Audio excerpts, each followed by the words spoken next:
Taste the Daily. Hola!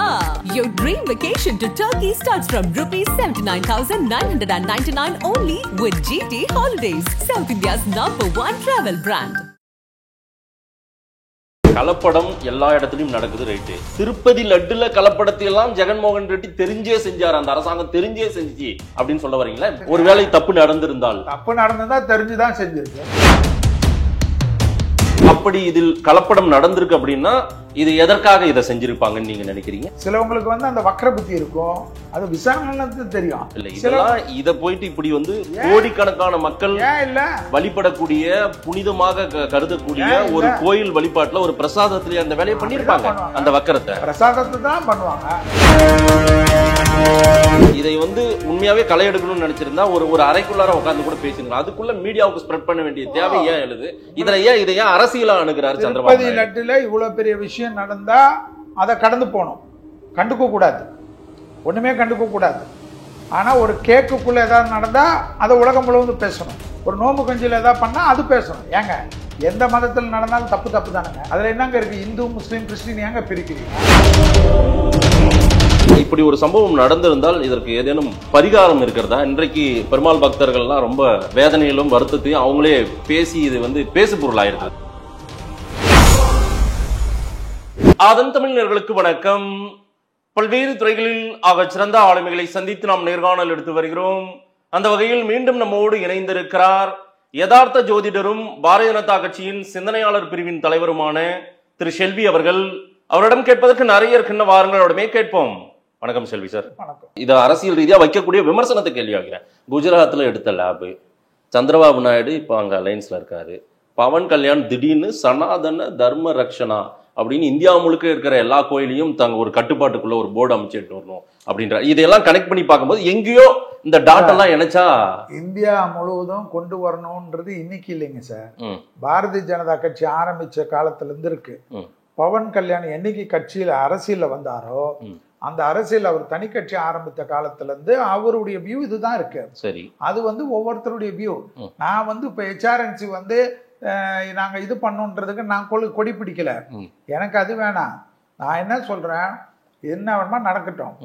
அந்த காலத்துல இருந்து நான் உங்களுக்கு இன்னும் சொன்னேன், கல்வெட்டு ஆராய்ச்சியில இருந்து எடுத்து கொடுக்குறேன்.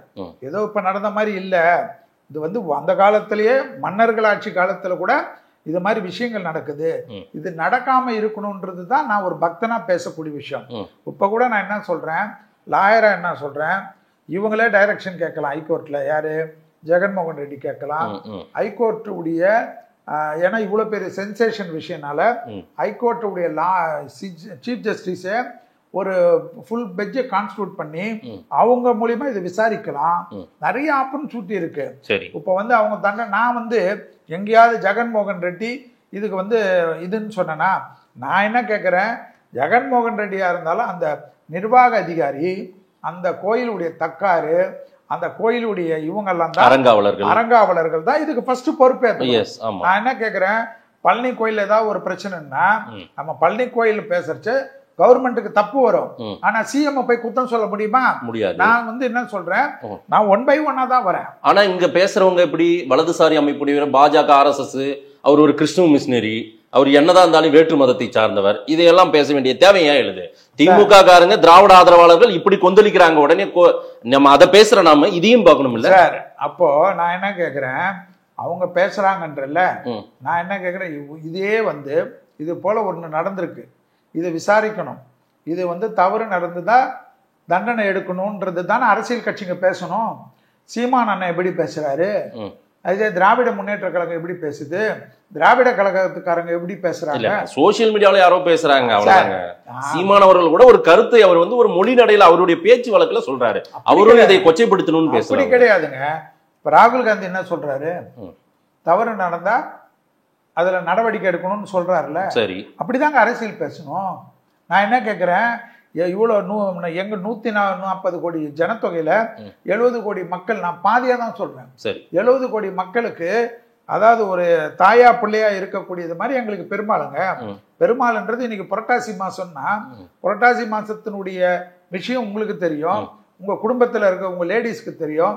நான் என்ன கேட்கிறேன், எந்த நிமிஷத்துல எந்த இதுலயும் வருஷத்துக்கு ஒரு 100 நாளாவது கோயந்தான்னு சொல்லாத வீடு கிடையாதுங்க. பெருமாளை வந்து அந்த மாதிரி இருக்கக்கூடிய ஐதீகத்தில் இருக்கக்கூடிய, நான் என்ன சொல்றேன், எல்லாத்துலேயும் கொச்சப்படுத்துறது. நான் என்ன கேட்குறேன், இவங்களுடைய இந்த கும்பல் மிஷினரிலாம் அதெல்லாம் நான் பேச வரல, பேசுறாங்களே உங்க சகாக்கள் பேசட்டும். நான் சொல்றது என்னன்னா, இதுக்கு சந்திரபாபு நாயுடு சாருடைய உறவினராக இருந்த தக்கார் ஃபர்ஸ்ட் வந்து அதுக்கு ரெஸ்பான்ஸ் பண்ணோம். அவர் எதுக்கு, அவருக்கு ஏன் வக்காலத்து வாங்கின சிஎம் ஓடி வர்றாரு, பழைய சிஎம் ஏன் வராரு? அவர் தானே பதில் சொல்லணும். சரி, அவர் தானே வரணும். சிஎம்மா இவர் இருந்திருக்கட்டும். இவர் என்ன சொல்றா, நீங்க எந்த விசாரணை வேணுமா பண்ணிக்கோ, எந்த இது வேணுமா எடுத்துக்கோ, எனக்கு பயம் கிடையாது. நான் என்ன சொல்றேன், ஒரு லேபுக்கு 10 லேபு கொடு. இது வந்து கவர்மெண்ட் வந்து சிபிஐ விசாரிட்டு எல்லாம் கேட்கிறாருல, கம்முன்னு இருக்க வேண்டியது தானே. அவங்க தானே இதுக்கு ரெஸ்பான்ஸ் பண்ணணும். நீங்க ஜெகன்மோகன் ரெட்டி ஆட்சி காலத்தில் இப்படி தப்பு நடந்துருச்சுன்னு சொன்னா அவர் கண்டிப்பா விளக்கம் கொடுத்தானே. ஆட்சி காலத்துல நடந்ததுக்கு அவருக்கு என்ன விளக்கம் கொடுக்கணும்? கொடுத்துதான் விளக்கம் கொடுக்கணும். ஏங்க நான் என்ன கேட்கிறேன், ஒரு விஷயம், நீங்க கலப்படம் எல்லா இடத்துலயும் நடக்குது, ரைட்டு. திருப்பதி லட்டுல கலப்படத்தை எல்லாம் ஜெகன்மோகன் ரெட்டி தெரிஞ்சே செஞ்சாரு, அந்த அரசாங்கம் தெரிஞ்சே செஞ்சுச்சு அப்படின்னு சொல்ல வரீங்களா? இப்படி ஒருவேளை தப்பு நடந்திருந்தால், தப்பு நடந்ததா தெரிஞ்சுதான் செஞ்சிருக்கு. தப்பு நடந்ததா அவருக்கு தெரியாம எப்படி? இதுக்கு எப்படி ஜெகன்மோகன் ரெட்டி இன்டெலிஜென்ஸ் எதிர்க்கு இருக்கு, விஜிலன்ஸ் எதிர்க்கு இருக்கு. திருப்பதி தேவஸ்தானம் கோயிலில் இருக்கக்கூடிய விஜிலன்ஸ் என்ன பண்ணுச்சு? எனக்கு பதில் சொல்லுங்க. இப்போ சிஎம் இருக்காரு, இன்னைக்கு காலையில் ஒரு ரவுடி என்கவுண்டர் ஆகுது. ரவுடி என்கவுண்டர் வந்து 4 மணிக்கு ஆகணும்னா 4:02 அவர் டேபிளில் இருக்கணும் சார், ரிப்போர்ட்டு அவர் டேபிளில் இருக்கணும். என்ன நினச்சிட்டு இருக்கீங்க? கவர்மெண்ட்னா, ஒரு கவர்மெண்ட்டுடைய பாடினா என்ன நினச்சிட்டு இருக்கீங்க? அதாவது இது போல் ஒரு விஷயம் வந்திருக்கு, இது போல் மிக்சிங் ஆகுறது, இந்த கம்பெனி அடல்ட்ரேஷன் ஆகிருக்கு, ரிட்டர்ன் ஆகிருக்குது. திருப்பதி தேவஸ்தானத்திலே வந்து இவங்க என்ன சொல்கிறாங்க, ஜெகன்மோகன் ரெட்டி பீரியடில் நாங்கள் 15 முறை தான் சந்திரபாபு நாயுடு பீரியடில் நாங்கள் ரிட்டர்ன் அனுப்பிச்சிங்க, ஆனால் நாங்கள் 18 முறை அனுப்பிச்சிருக்கோம். அந்த 18 முறை நீ என்ன அனுப்பிச்ச? அந்த ரிப்போர்ட் இருக்கும்ல, இல்ல என்ன டிஃபெக்ட்ஸ்னு அவங்க சொன்னாதான் தெரியும். டிஃபெக்ட் இருக்கும்ல, அந்த டிஃபெக்ட் இருக்கிறதுக்கு தான் சார் திருப்பதியில திருமலையில விஜிலன்ஸ் எதுக்கு சார் இருக்கான் சார்? இந்த 18 முறை டிஃபெக்ட்ஸோ 15 முறை டிஃபெக்ட்ஸ் சந்திரபாபு நாயுடு கவர்மெண்ட்ல நடந்ததா இருக்கட்டும். நான் என்ன கேட்கிறேன், இது எல்லாமே வந்து இந்த மாதிரி ஒரு விஷயமா ஹைலைட் இருந்திருந்தா நிச்சயமா இது வந்து பெரிய ஒரு இஷ்யூவா அன்றைக்கே மாறி இருக்கும் இல்ல? அன்னைக்கு இப்ப வருது இல்ல, இப்ப எப்படி வந்து இது குஜராத் கொடுத்த ரிப்போர்ட்டும் இங்க உட்காந்து சந்திரபாபு நாயுடு சொல்றதும் பவன் கல்யாண் பேசுறதெல்லாம் வச்சு பார்க்கும்போது இது அரசியல் ரீதியா ஜெகன்மோகன் ரெட்டியை இழிவுபடுத்த சந்திரபாபு நாயுடு சாருக்கு ஒரு மெயில் போடுறாரு, இனிமேல் அப்படி எல்லாம் குஜராத்துக்கெல்லாம் அனுப்பாதீங்க, இங்க மெட்ராஸ்ல மாதேஷ் இருப்பாரு, ஆதன்ல வந்து அவர் சீனியர் ரிப்போர்ட்டரு, அவருக்கு அனுப்புங்க, அவர் உங்களுக்கு அட்டாச் பண்ணாதான் இது எது. ஏன் சார் நான் என்ன கேட்குறேன், உனக்கு வந்து வேரியஸ் லெவல்ல ஆப்பர்ச்சுனிட்டி இருக்கு, நீ வந்து இந்த லேப்ல கொடுன்னு சொல்லு, அந்த லேப். நான் என்ன கேட்குறேன், சந்திரபாபு நாயுடு சார் ஒரே ஒரு குஜராத் ரிப்போர்ட்டை மட்டும் வச்சு இந்த மாதிரி நடவடிக்கை எடுப்பாருன்னு ஒரு சீனியர் ஜெர்னலிஸ்ட் நீங்க நம்புறீங்களா? இந்நேரம் ஒரு 2-3 ரிப்போர்ட்டை எடுத்து வெளியே போட்டுருக்கணுங்க, வேகமா வச்சிருக்காருங்க, அவர் வச்சிருப்பாருங்க. நான் என்ன சொல்றேன், எப்பவுமே எங்களுடைய கிளைண்ட்டுக்கு ஒரு எல்லா லெவல்லையும் போறச்ச, ஒரு டிஃபெண்ட் பண்றச்ச எல்லா எவிடன்ஸும் தூக்கி டம்முன்னு போட்டுற முடியாது. அது எல்லா லெவல்லையும் அவங்க வந்து கவுண்டர் கொடுக்கறதுக்கு ரெடி பண்ணுவாங்க. எப்பவுமே ஆஸ்திரம் எப்படி வைப்பாங்கன்னா பொறுமையா தான் வச்சுப்பாங்க. நீ எல்லாத்தையும் போடுன்னு வாங்க, போட்ட பிறகுதான் போலீஸ்காரங்க ஒருத்தர இது பண்றாங்கன்னா போலீஸ் வந்து எல்லா எவிடன்ஸும் அவங்க ஃபர்ஸ்ட் கிரியேட் பண்ணி வச்சிருப்பாங்க, எல்லாத்தையும் ரெடி பண்ணி வச்சுட்டு நீ இந்த டைம்ல அங்க இருந்தியாப்பான்னா நான் இல்லைன்னுவான் அக்யூஸ்ட். ஓ இல்லையாப்பா யோசிச்சு சொல்லுப்பான் தான்வாங்க, இல்லையாப்பா அப்படியாப்பான்ட்டு ஒரு ஆளை வந்து கொண்டு வந்து நிறுத்துவாங்க. இவரை தெரியுமா தெரியாதான்னு, இவரை இந்த இடத்துல பாத்தியான்னு எல்லா எவிடன்ஸும் கொஞ்சம் போலீஸ்க்கு எடுத்தோன்னு தூக்கி போடாது. ஸோ எல்லாத்துலேயுமே ஒரு அலிகேஷன் வந்திருக்கு. ஸோ இந்த அலிகேஷன்ல என்ன பொறுத்த வரைக்கும் ஏதோ குஜராத் ரிப்போர்ட்டை மட்டும் வச்சு இவ்வளோ பெரிய நடவடிக்கை எடுத்திருப்பாங்களா? வெயிட் பண்ணுங்க சார், வெயிட் அண்ட் சி. நான் என்ன கேட்குறேன், ஒன்றுமே இல்லை, இவ்வளோ பெரிய இது வந்தோன்னா ஆமாம் தப்புன்னு சொல்றது தான் மனிதாபிமானம்.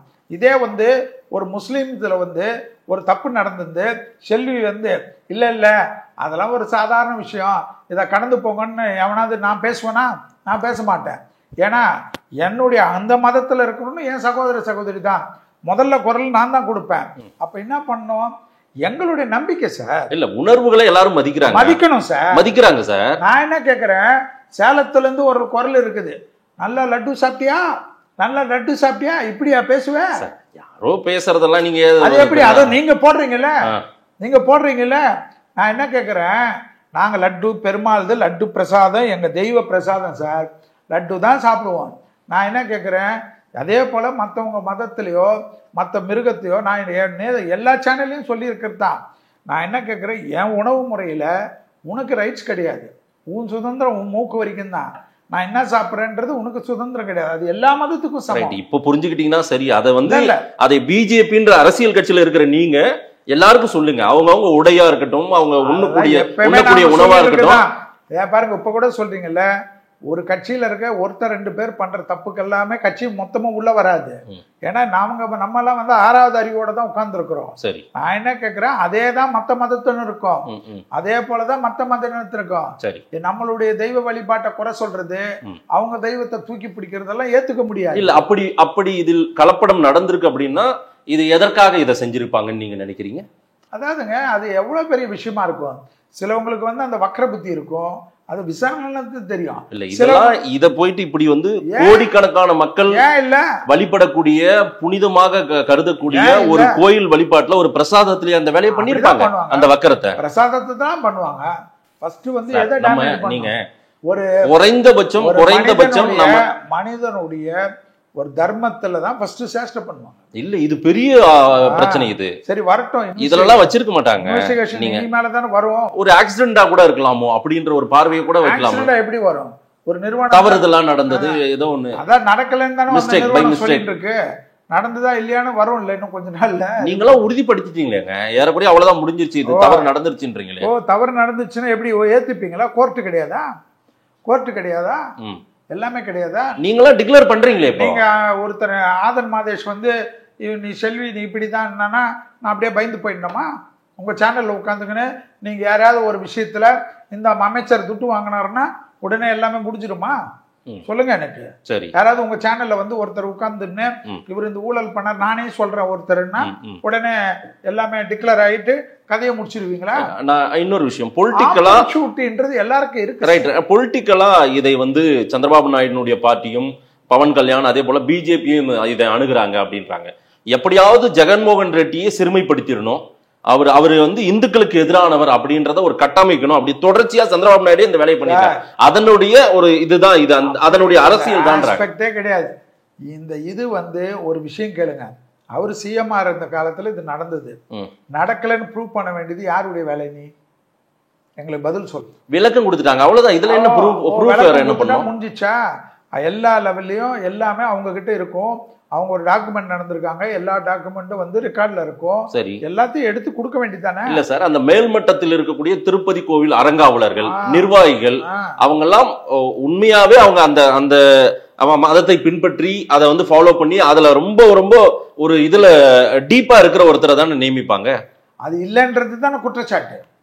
அதுதானே ஜெகன்மோகனுடைய ப்ராப்ளம். என்ன அந்த மாதிரி ஒரு மதத்தை வந்து அந்த மாதிரி ஒரு இருக்கக்கூடிய விஷயத்த கேலியும் கிண்டலும் ஆக்கக்கூடிய ஆளுங்களை போட்டதா தானே குற்றச்சாட்டு. இதெல்லாம் யார் பதில் சொல்லணும்? ஏன் போட்ட? அதுக்கு உண்டான தண்டனை அனுப்பிவி, அதான மேட்ரு. அதாவது நீ போட்டுட்டு விட்டுட்ட, அதனால அவங்க பண்ண மிக்சிங்க்கு யார் பதில்? இன்னைக்கு மக்கள்கிட்ட யாருக்கு செல்வாக்கு போச்சு? நிர்வாக அதிகாரியோ அரங்காவலரையோ அங்க இருக்கிற 4 பேருக்கு தெரியுமா சார்? தமிழ்நாடே மொத்தமா கொண்டு போய் கொட்டிட்டு கிடக்குறாங்க திருப்பதியில. இந்தியாவே கொட்டுதுங்க. அப்படி இருக்கும்போது இதுல போய் விளையாடுவாங்களா? என்னங்க இது? இது ஏன் நீங்க ஏன் பள்ளிய வேகமா நீங்க ஒரு அட்வொகேட் அதுக்குள்ளே நீங்க தீர்ப்பு எழுதுறீங்க? நான் எழுதவே இல்லையே. நான் இப்போதைக்கு உங்களுக்கு தான் சொல்றேன். அவங்களுக்கு வேரியஸ் ஆப்ரம் சூட்டி இருக்குன்னு சொல்லக்கூடியவனே நான் தான். இதில் சந்தேகப்படக்கூடிய விஷயங்கள் நிறைய இருக்குன்னா இதை வந்து உண்மையாவே களை எடுக்கணும்னு நினைச்சிருந்தா ஒரு அறைக்குள்ளார உட்கார்ந்து கூட பேசிருக்கலாம். அதுக்குள்ள மீடியாவுக்கு ஸ்ப்ரெட் பண்ண வேண்டிய தேவை ஏன் எழுது? இதை ஏன் அரசியலா அணுகிறாரு சந்திரபாபு? லட்டுல இவ்வளவு பெரிய விஷயம் நடந்தா அதை கடந்து போனோம், கண்டுக்க கூடாது, ஒண்ணுமே கண்டுக்க கூடாது. ஆனா ஒரு கேக்குக்குள்ள ஏதாவது நடந்தா அதை உலகம் முழுவதும் பேசணும். ஒரு நோம்பு கஞ்சியில் ஏதாவது பண்ணா அது பேசணும். ஏங்க எந்த மதத்தில் நடந்தாலும் தப்பு தப்பு தானுங்க. எந்த மதத்துல எவன் வந்து அந்த மத நம்பிக்கைக்கு கெடுக்கிறதுக்கு யார் பண்ணாலும் தப்பு தானுங்க. அதுல என்னங்க இருக்கு? இந்து முஸ்லீம் கிறிஸ்டின் ஏங்க பிரிக்கிறீங்க? நீங்க ஏங்க பிரிக்கிறீங்க? முதல்ல ஜெகன்மோகன் ரெட்டியை கிறிஸ்துவரா அப்படி பார்த்தது. நீங்க என்ன பேசணும்? ஒரு நெறியாளரா இருந்தா இல்ல சார் விசாரணை நடக்கட்டும், அந்த விசாரணை வரட்டும். அவங்களுக்கு நான் இப்ப கூட சொல்றேனே, நான் வந்து ஜெகன்மோகன் சாருடைய லாயரா தான் பேசுறேன். அவங்களுக்கு வந்து எல்லா ஆப்பர்ச்சுனிட்டியும் இருக்கு, எல்லா கதவுகளும் இருக்கு. லோயர் கோர்ட் இருக்கு, ஹைகோர்ட் இருக்கு, சுப்ரீம் கோர்ட் இருக்கு, அது இல்லாம கான்ஸ்டிடியூட் அத்தாரிட்டிஸ் இருக்கு. எல்லா லெவலையும் அவங்க கொண்டு போட்டாங்க. அதற்கான தேவை இல்லைன்னு ஜெகன்மோகன் பேட்டியில சொல்லிட்டாரு. அதெல்லாம் கொண்டு போயிருக்காரு. அப்ப ஏன் கோர்ட்டுக்கு போனாரு? அப்ப என் கோர்ட்டுக்கு போய் டைரக்ஷன் கேட்டு. இது மிகப்பெரிய அவரை சீண்டி பாக்குற விஷயம். அவரை தன்னை நிரூபிச்சாங்க. அவர் தான் புனிதர்ல. ஆமா, புனிதர் தான். புனிதர்னா வாய மூடின்னு இருக்கணும்ல. ஏன் கோர்ட்டு கதவை தட்டுறாரு? அவருக்கு இருக்குல்ல. அப்புறம் சுட்டி அவர் ஏன் கோர்ட்டு கதவை தட்டாருன்னு நான் செல்வி கேட்டா அயோக்கியத்தானே சார். அவரை நிரூபிக்கிறதுக்கு எல்லா ரூபத்திலையும் போனோம் சார். சரி, அது சப்போஸ் அதுல தப்பு நடந்திருக்கு, தப்பு நடந்திருக்குன்னு வச்சுக்கோங்க. அதுக்கு ஜெகன்மோகன் சார் தான் நான் பொறுப்புன்னு நான் சொல்லலை இன்னைக்கு வரைக்கும். சரி, நான் என்ன சொல்றேன், நான் போட்ட ஆளுங்களால இவ்வளவு பெரிய தப்பு நடந்திருக்கா, இந்த ஒட்டுமொத்த தப்புக்கும் நான் பொறுப்பேற்றுக்கிறேன்னு சொல்லி இந்து சமூகத்துக்கிட்ட மன்னிப்பு கேட்கட்டும். இல்ல கன்க்ளூஷனுக்கு வராதீங்க. நான் அதுதான் சொல்றேன். இப்ப கூட நான் என்ன சொல்றேன், நீங்க தான் ஜெகன்மோகன் ரெட்டியை குற்றம் சொல்றீங்க, நான் சொல்லல. நான் இப்ப கூட என்ன சொல்றேன், அவருடைய லாயரை தான் டிபெண்ட் பண்ணிட்டு இருக்கிறேன். அவருடைய லாயரா இல்ல, நீங்க நிரூபிங்கன்றீங்க, அவரை நிரூபிக்கணும்ன்றீங்க சார். இதுதான் சார் மேட்டர். இன்கம் டாக்ஸ் உடைய ப்ராப்ளம், இன்கம் டாக்ஸ் உடைய கேஸ் உடைய மூவ்மெண்ட் தெரியுமா? உங்க மேல ஏதாவது ஒரு அலிகேஷன் இன்கம் டாக்ஸ் ஆபீஷியல்ஸ் போட்டு விட்டு போடுவாங்க. சரி, ஆனா நான் ஒண்ணுமே இல்லைன்றது யார் நிரூபிக்கணும்? நீங்க தான் நிரூபிக்கணும். அது போலதான் இது. ஒரு அலிகேஷன் வந்திருக்கு, நீங்க உங்களுடைய இதுல நடந்ததா இல்லையான்றது நிரூபிக்கிறது யார் பண்ணணும்? அப்படி நடந்துச்சுன்னா ஒட்டுமொத்தத்துக்கும் இல்ல அந்த அதிகாரி தப்பு பண்ணிட்டான், அங்க இருக்கிற சூப்பர்வைசர் தப்பு பண்ணிட்டான்னு தப்பிக்க முடியாது. இது ஒட்டுமொத்தத்துக்கு நடந்ததா? இப்ப கூட ஒண்ணுமே இல்லையே.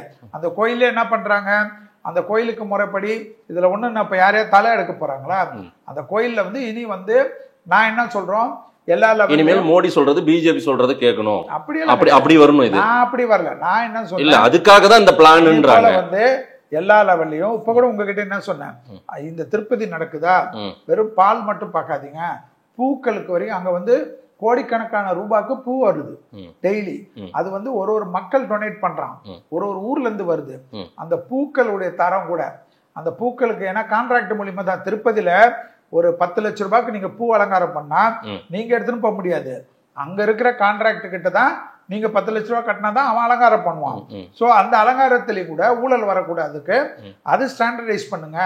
அந்த பூவை பரிசோதிக்கிறதுக்கு ஒரு கூட வைங்க, முந்திரியை பரிசோதிக்கிறதுக்கு கூட வைங்க, கற்கண்டை பரிசோதிக்கிறதுக்கு கூட வைங்க, சந்தனம் பரிசோதிக்கிறதுக்கு கூட வைங்க. துட்டு இருக்குல்ல சார், இது ஜவ்வு மாதிரி இழுக்குறீங்க இந்த பிரச்சனையை. துட்டு இருக்குல்ல, இன்னும் எல்லாத்தையும் பரிசோதனை பண்ணுங்க, சோதனைக்கு உட்படுத்துங்க. மக்களுக்கு போதில்லை என்ன கோவில்ல டேக் ஓவர் பண்ணணும். அதே போலதான் பஞ்சாமிர்தத்துக்கு இல்ல சார், இதை அரசியல் ரீதியா டேக் ஓவர் பண்றதுக்கான முயற்சியா சார் சொல்றேன். எல்லாத்துக்கும் நீங்க தேவஸ்தானத்துல இப்போ இதே நீங்க சுத்தமான நெய் கொடுக்கறதுக்கு ஏன் அங்க ஒரு 20,000 மாடு திருப்பதி தேவஸ்தானத்தால பராமரிக்க முடியாதா? இருங்க ஒரே ஒரு நிமிஷம். ஐநாவரம் சென்னையில பிஞ்சரா போல்னு பேரு, பிஞ்சரா போல், ஒரு குஜராத்தி ட்ரஸ்டி 14 ஏக்கர் ஃப்ரீயா தானம் கொடுத்து 2876 மாடு வச்சிருக்காங்க. எவ்வளோ? 2876 மாடு. போய் பாருங்க, மாட்டு கொட்டாக எப்படி இருக்கும்னா கண்ணாடி மாதிரி பளிங்கு மாதிரி இருக்கும். அந்த மாட்டத்துக்கு தீவனம் நீங்க எடுத்து உங்க கையால கொடுக்கலாம்.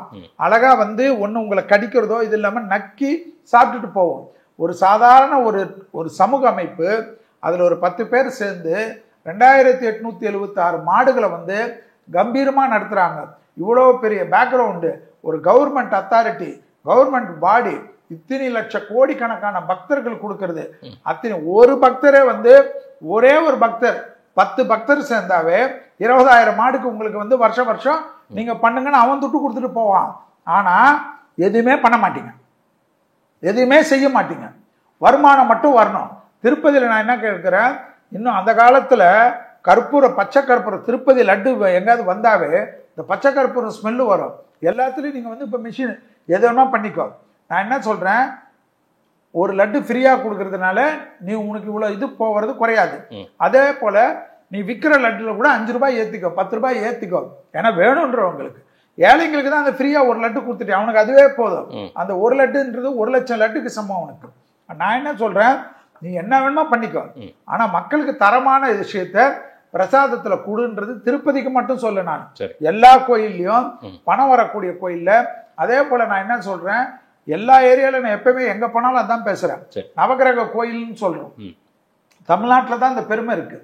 இந்த நவகிரக கோயிலுக்கு போறச்ச அந்த போற பாதைகளை கொஞ்சம் பெருசு பண்ணி இன்னைக்கு இருக்கிற மக்கள் வந்தானா கடகடன் அந்த கோயில்ல ஒரு நவகிரக கோயில்ல நீங்க பாத்தீங்கன்னா கிட்டத்தட்ட ஒரு கோயிலும் 15 ஏக்கர், 20 ஏக்கர், 30 ஏக்கர், 50 ஏக்கர் இருக்கு. அங்க ஒரு 100 டாய்லெட் கட்டுறதுல என்ன பிரச்சனை?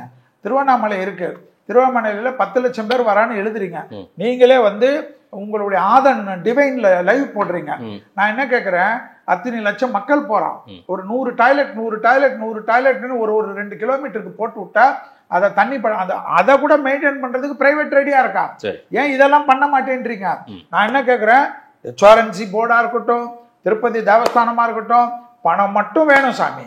ஆனா மக்களுக்கு ஒண்ணு ஆனா கூட்டம் குறைய கூடாது. நம்ம HRNC எல்லாம் நீங்க क्वेश्चन பண்ணவே முடியாது. சேகர் பாபு ரொம்ப இறங்கி டீப்பா போறாரு. இப்ப நான் சேகர் பாபு சார் ஏதாவது சொன்னேன்? இல்ல நீங்க, நான் என்ன கேட்கிறேன், அங்க இருக்கிற அதிகாரி நான் என்ன கேட்கிறேன், எல்லாத்துக்கும் ஏன் சார் மினிஸ்டர் போறீங்க? மினிஸ்டர்ஸ் வந்து ஒரு ஒரு அத்தாரிட்டிஸ். ஆனா இப்ப உங்க இதுல இருக்கு, உங்க டைரக்டர் சொல்லுவார்ல இந்த இது எடுன்னு. நான் என்ன கேட்கிறேன், HRNCல joint commissioner, deputy commissioner, assistant commissioner, EO, அதுக்கு கீழே துக்கடா எல்லாம் இருக்கீங்கல்ல, உட்காந்து போடுங்க. இவ்வளவு லட்சம் மக்கள் வராங்க, இவ்வளவு இது இருக்கு, ஒரு ப்ளூ பிரிண்ட் போடுங்க. ஏன் இப்ப சிஎம் கிட்ட இருக்கிற செக்ரட்டரியோ இல்ல சிஎம் உடைய வீட்டுல இருக்கவங்களோ தெய்வத்தை மதிக்காம இருக்காங்களா? போட்டு ஒரு அப்ரூவல் வாங்குங்க, சந்தோஷமா செய்யுங்க. நான் என்ன கேட்கிறேன், எங்களுக்கு விட்டுருங்க. நீங்க வந்து வரக்கூடிய பக்தர்களுக்கு செஞ்சா நாங்க மட்டும் என்னங்க பண்ண முடியும்? சார், தவறுகள்ல இருந்து ஒரு சரிப்படுத்தணுன்ற முயற்சியில இதெல்லாம் நீங்க பேசுறீங்களா, அல்லது அரசியல் ரீதியா பாக்குறவங்களுக்கு இதை எதையாவது டேக் ஓவர் பண்றதுக்கு இந்த முயற்சி எல்லாம் பண்ணிட்டு இருக்காங்களா? பொறுத்த வரைக்கும் நீ வந்து நான் செல்வியா பேசுறேன், நான் ஒரு பக்தனா பேசுறேன், அரசியல்வாதி எல்லாம் ஒரு அரசியலுக்கும் எனக்கு இப்போதைக்கு இதுல எதுவுமே கிடையாது. திருப்பதி வெங்கடாச்சலபதி பக்தனா, நான் எனக்கு வணங்கக்கூடிய பிள்ளையார்பட்டி பக்தனா, ராகவேந்தர் பக்தனா, அங்காளம்மன் பக்தனா, ஒரு சாதாரண மத்தீஸ்வரர் கோயில் பக்தனா பேசுறேன். நான் என்ன கேட்கிறேன், இதை வச்சாவது இனிமேல வந்து இந்த மக்களுக்கு, அந்த காலத்துலதான் இன்னும் 50 வருஷம் 60 வருஷம் செய்யல, நீங்க செய்யுங்க, மன்னரை போல நிலைச்சு பேரோட இருங்க.